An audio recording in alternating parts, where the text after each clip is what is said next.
One sentence, that's all it took.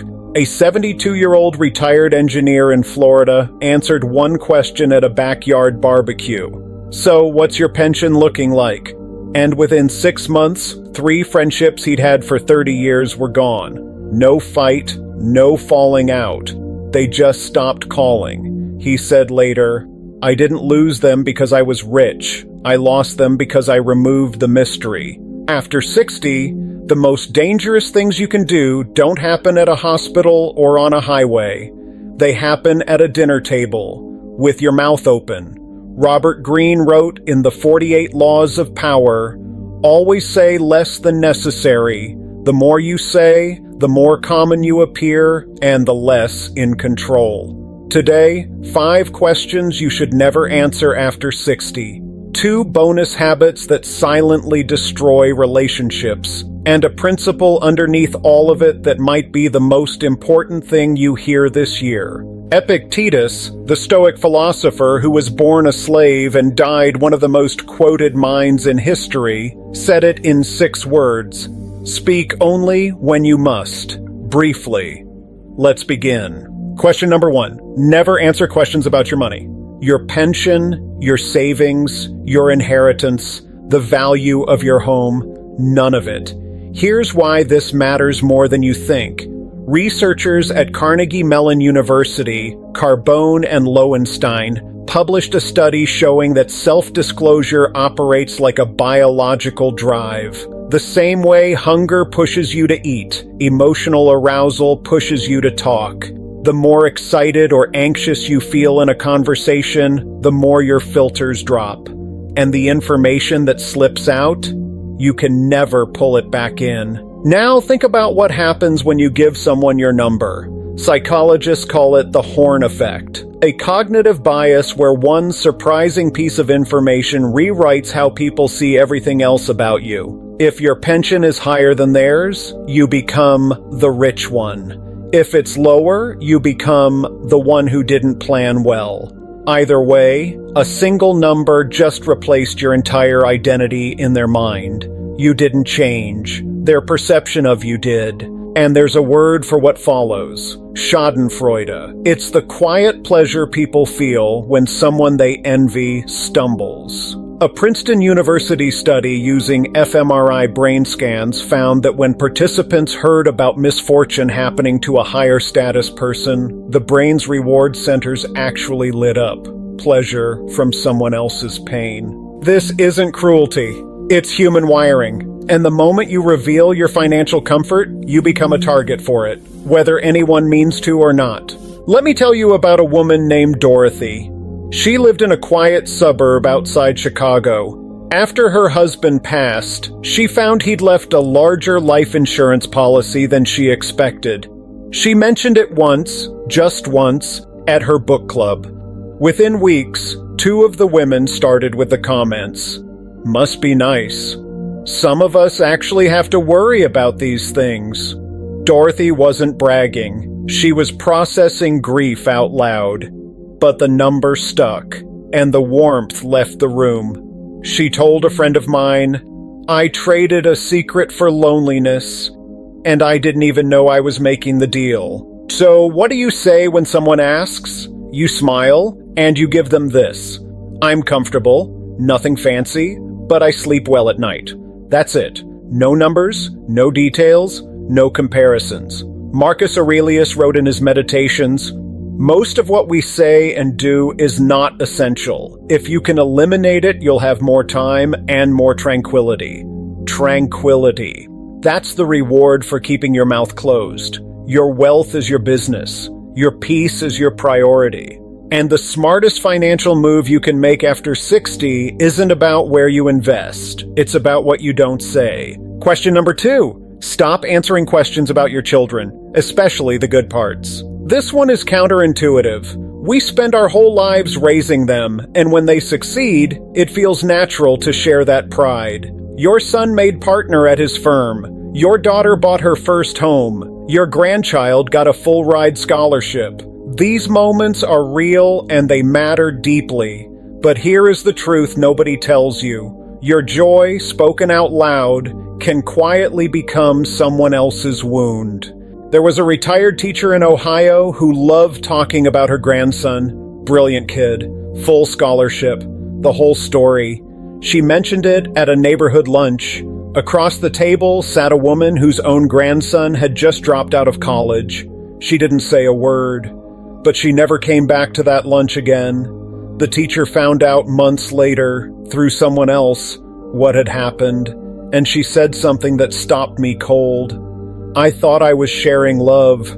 I was actually broadcasting distance. Psychologists call this spontaneous trait transference. When you describe your child's achievements, the listener doesn't just hear facts, they subconsciously associate those traits with you. You become the one with the successful family, and that label creates a gap. The listener starts measuring their own life against your story, and the gap doesn't inspire them, it isolates them. Here's how serious this is.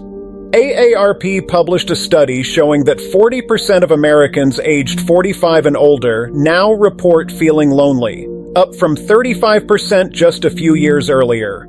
Among men, 17% said they have no close friends at all. The University of Michigan National Poll on Healthy Aging found that 1 in 4 adults over 50 feels they don't have enough close friends. Oxford psychologist Robin Dunbar, the one who gave us Dunbar's number, found that while we can maintain around 150 casual connections, the people we can truly rely on in a crisis, 5, maybe fewer. After 60, those 5 people are everything. Every careless comment about your family's success is a small tax on one of those 5 relationships, and you can't afford to lose even one. So, what do you say when someone asks about your kids? Keep it light. Everyone's doing their thing, keeping busy, I'm just glad they're healthy. That's warm, that's honest, and it protects the space between you and the person asking. You're not lying, you're caring. And here's the deeper truth. Your children's success is not your trophy, it's their story. By holding it gently instead of waving it around, you honor them and protect your friendships at the same time. Bronnie Ware, the palliative care nurse who spent years at the bedsides of the dying, wrote that the 4th most common regret people shared in their final weeks was this: I wish I had stayed in touch with my friends, not money, not career, friendships. And the fastest way to lose a friendship after 60 isn't distance, it's comparison. Question number 3, never answer questions about your personal struggles, your health fears, or the mistakes you made in the past. We live in a time that celebrates openness. Be vulnerable, they say. Share your truth. And yes, with the right person, at the right time, there is value in that. But Brené Brown, the researcher who made vulnerability mainstream, said something most people missed. In her book, Daring Greatly, she wrote, "Oversharing is not vulnerability. It often results in disconnection, distrust, and disengagement." She called it floodlighting, turning on every light at once, blinding everyone in the room, including yourself. Here's what happens when you share your health scare at a dinner. You tell one person about the lump they found, about the test results you're waiting for, about the nights you can't sleep. You're not looking for advice, you're looking for comfort. But Psychology Today reported that oversharing leaves listeners uncomfortable. And later, even the speaker regrets revealing so much. The relief you feel in the moment turns into regret by morning. And what about past mistakes? The failed business, the marriage that fell apart, the investment you wish you could take back? Those stories feel like they belong to a different person now. But when you bring them into today's conversation, people don't hear past tense. They hear present character. There was a retired business owner, late 60s, who joined a community volunteer group. At one of the early meetings, someone asked what he did before. He could have said, "I ran a printing business for 20 years. Instead, he told the full story, including the bankruptcy in 2008. He was being honest, but from that day on, every time his name came up, someone added, "Nice guy. Lost his business, though."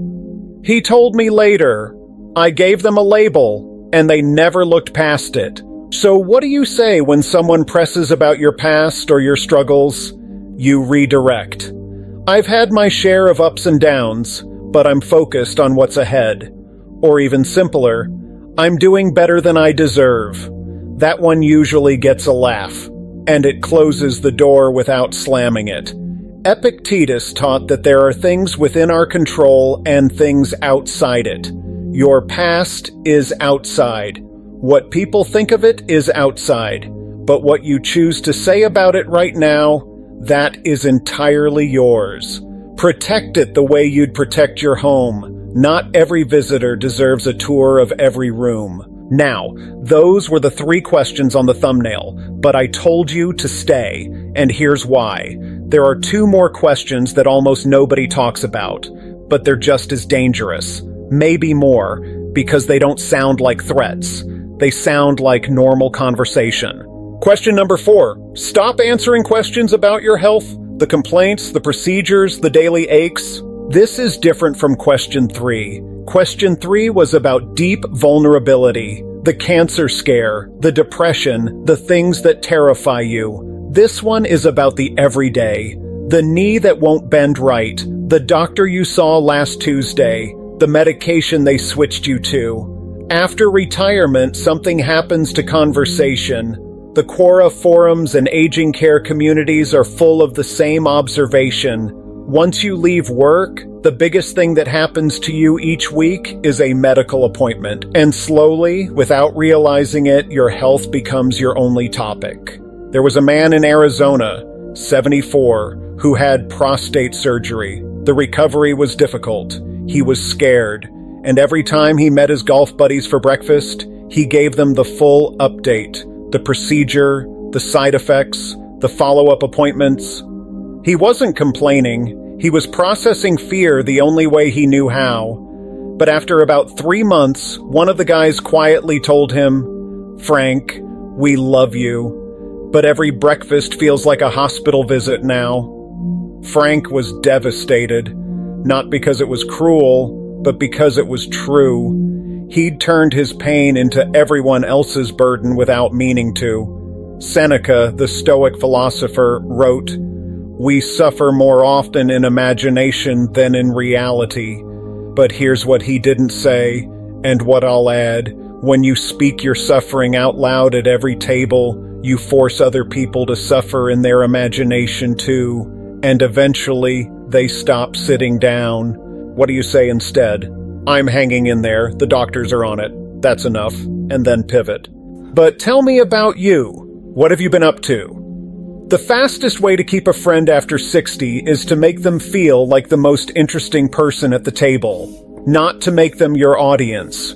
Question number 5. Never talk openly about your future plans, especially inheritance, your will, or who gets what. This one destroys families, and it starts with the best of intentions. You're being transparent. You're being fair. You're sitting everyone down and explaining how you've divided things up.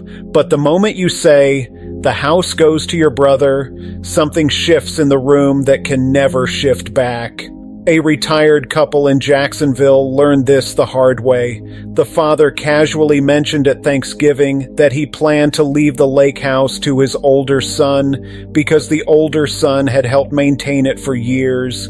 It made sense to him, it was fair, but the younger son heard something entirely different. He heard, "You matter less."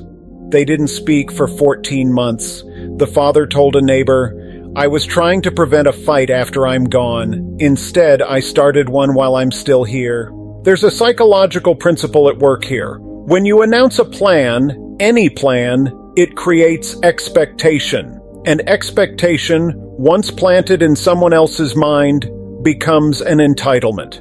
NYU research related to what psychologists call the Zeigarnik effect shows that unfinished business occupies the mind more powerfully than completed tasks. When you tell your children what they'll inherit, you hand them an unfinished promise, and that promise lives in their head, rent-free, reshaping every future interaction with their siblings. What do you do instead? You handle it privately. You put it in writing, with a lawyer, and if anyone asks, you say, "Everything is taken care of. You don't need to worry about any of that." Keep the details between you and your attorney. Love your children equally at the table. Divide your assets quietly on paper. Those are two different jobs. Don't confuse them. Now, I promised you 2 bonus tips. These aren't questions people ask you. These are habits that quietly push people away without you ever realizing it. And once I tell you, you won't be able to unsee them. Bonus number 1.